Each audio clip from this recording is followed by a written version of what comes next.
मंडळी नमस्कार. मनोज जरांगे आणि मुंडे भावा बहिणींमधला संघर्ष लोकसभा आणि विधानसभेच्या निवडणुकांच्या दरम्यान मराठा, ओबीसी आणि वंजारी या मतांच्या गुंतागुंतीचं राजकारण यानंतर आता बीड जिल्हा पुन्हा एकदा राज्यात कुरघोडीच्या राजकारणाच्या केंद्रस्थानी आलाय. परभणीमधल्या हिंसाचाराच्या प्रकरणानंतर बीडमधल्या मस्साजोग या गावचे सरपंच संतोष देशमुख यांच्या हत्येचं प्रकरण राज्यभरात जबरदस्त गाजतंय. राज्याचे मुख्यमंत्री देवेंद्र फडणवीस यांनी सभागृहात निवेदन करताना मस्साजोगचं प्रकरण अतिशय गंभीर आहे, संतोष देशमुख यांच्या हत्येपुरतं हे प्रकरण नाही, यामुळे याची पाळंमुळं खणून काढावी लागतील असं विधान केलं होतं. जमिनी, पवनचक्क्या यांच्यामधली गुंतवणूक, क्षुल्लक मानापमान आणि वर्चस्वाच्या वादातून सुरू झालेलं हे प्रकरण आता पोलीस स्टेशन, मारामाऱ्या, धमक्या, खून, खंडणी यापासून पुढे जात आता जातीय राजकारणाचं वळण घेत बरंच पुढपर्यंत गेलाय. विरोधकांनी संतोष देशमुख हत्या प्रकरणावरून बीड जिल्ह्याच्या पाठोपाठ विधानसभेच्या हिवाळी अधिवेशनात अतिशय आक्रमक भूमिका घेतली. नागपूरच्या ऐन थंडीमध्ये बीडच्या या हत्या प्रकरणावरून वातावरण चांगलंच तापलं. या मुद्द्यावर विरोधकांसह सत्ताधारी आमदारांनी सुद्धा अनेक प्रश्न उपस्थित केले आणि या सगळ्याच प्रश्नांचं पूर्ण समाधान करणं सरकारला अतिशय अवघड जात आहे. या प्रकरणात कुणीही मास्टर माइंड असला तरी त्याच्यावर मकोका अंतर्गत कारवाई केली जाणार असं मुख्यमंत्र्यांनी सभागृहात म्हटलं आणि या प्रकरणाच्या चौकशीसाठी पोलीस महानिरीक्षक पातळीवरील SIT स्थापन केली जाईल, न्यायालयीन चौकशी केली जाईल अशी घोषणा मुख्यमंत्री फडणवीस यांनी केली. तेव्हा मंडळी, यातूनच लक्षात येत आहे की हे प्रकरण वाटतंय तेवढं साधं, सरळ आणि सोपं अजिबात नाही, तर गुंतागुंतीचं आहे. या सगळ्या प्रकारानंतर याच्यातल्या राजकीय बाजूकडे येऊयात. छगन भुजबळ यांच्या पाठोपाठ राष्ट्रवादी अजित पवार गटाचा आणखीन एक नेता या सगळ्या प्रकारात अडचणीत आलाय. तो नेता केवळ अजित पवार यांचाच खास आहे असं नाही, तर मुख्यमंत्री देवेंद्र फडणवीस यांचा निकटवर्तीय मानला जातो. मी बोलतोय धनंजय मुंडे यांच्याबद्दल. या प्रकरणाचा मास्टर माइंड असल्याचा आरोप वाल्मिक कराड याच्यावर आहे. बरं, वाल्मिक कराड कोण आहे? तर कोणे एकेकाळी वाल्मिक कराड हे गोपीनाथ मुंडे यांच्याकडे कामाला होते. पुढे त्यांच्या राजकीय महत्वाकांक्षा वाढल्या आणि त्यांनी थेट जिल्ह्याची जबाबदारी माझ्यावर द्या असा दावा गोपीनाथ मुंडे यांच्याकडे केला. मुंडे यांनी त्याला नकार दिला. पुढे कराड यांच्या राजकीय महत्वाकांक्षेला अनेकांनी खत पाणी घातलं, अनेकांनी संधी देतो म्हणून आश्वासनं दिली आणि त्यातूनच पुढच्या अनेक गोष्टी सुरू झाल्या. गोपीनाथ मुंडे यांच्यानंतर हेच वाल्मिक कराड धनंजय मुंडे यांचे निकटवर्तीय मानले जाऊ लागले. मुळात असलेली मसल पॉवर, त्यात राजकीय घराण्याशी जवळीक, त्यामुळे आलेली आर्थिक पॉवर, त्यातून ओळखी आणि ओळखींवर हवी तशी हवी त्या पद्धतीनं कामं करून घेणं, यामुळे वाल्मिक कराड आधी वाल्मिक होते, वाल्मिक, भाऊ, दादा, आता त्याचे झाले थेट साहेब. राजकीय पोळ्या भाजून घेण्याचा वास या सगळ्या प्रकरणात आता येऊ लागलाय.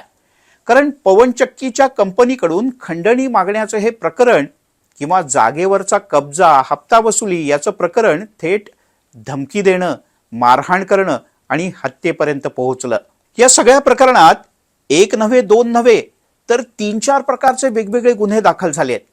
त्यामुळे हे प्रकरण अधिक मोठं आणि गुंतागुंतीचं होत जाणार आहे.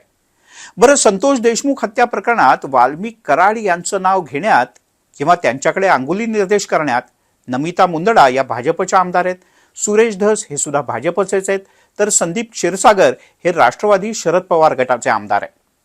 पोलिसांच्याकडे काही पुरावे सुद्धा आहेत. अर्थात वाल्मिक कराड यांच्यावर जो गुन्हा दाखल झालाय तो खंडणी वसुलीच्या संदर्भातला.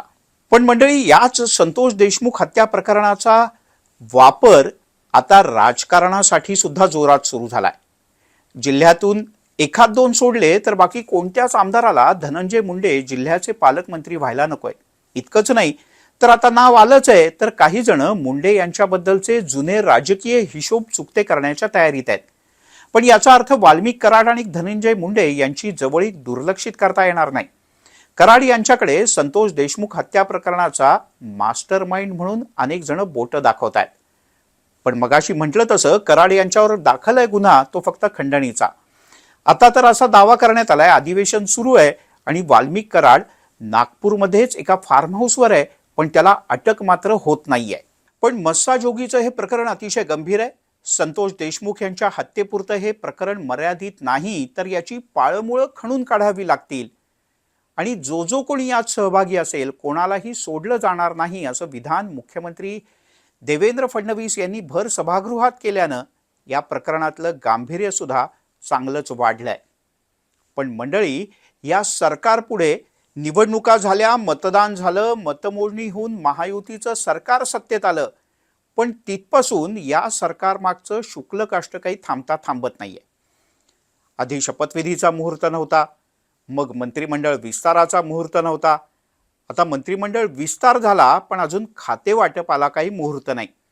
या सगळ्यात अधिवेशन झालं आणि आता अधिवेशन संपतही आलं, पण सरकार पुढच्या अडथळ्यांचा डोंगर आणि अडथळ्यांची शर्यत ही सुरूच आहे आणि ती लवकरच संपेल असं दिसत नाही.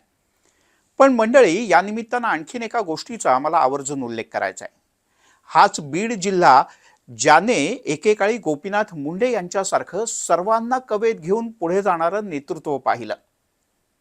पण पैसा, त्यातून राजकारण, त्यातून मनी पॉवर, त्यातून मसल पॉवर, त्यातून सत्ता मिळवणं, सत्तेतून पुढचं राजकारण पुन्हा करणं, या सगळ्यात आणखीन एक वाईट झालेली गोष्ट ते म्हणजे जातीय राजकारण सुद्धा शिगेला पोचलंय.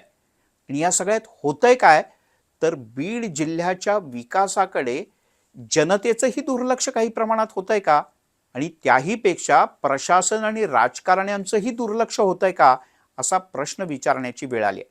मंडळी, या संतोष देशमुख हत्या प्रकरणात तुम्हाला काय वाटतं?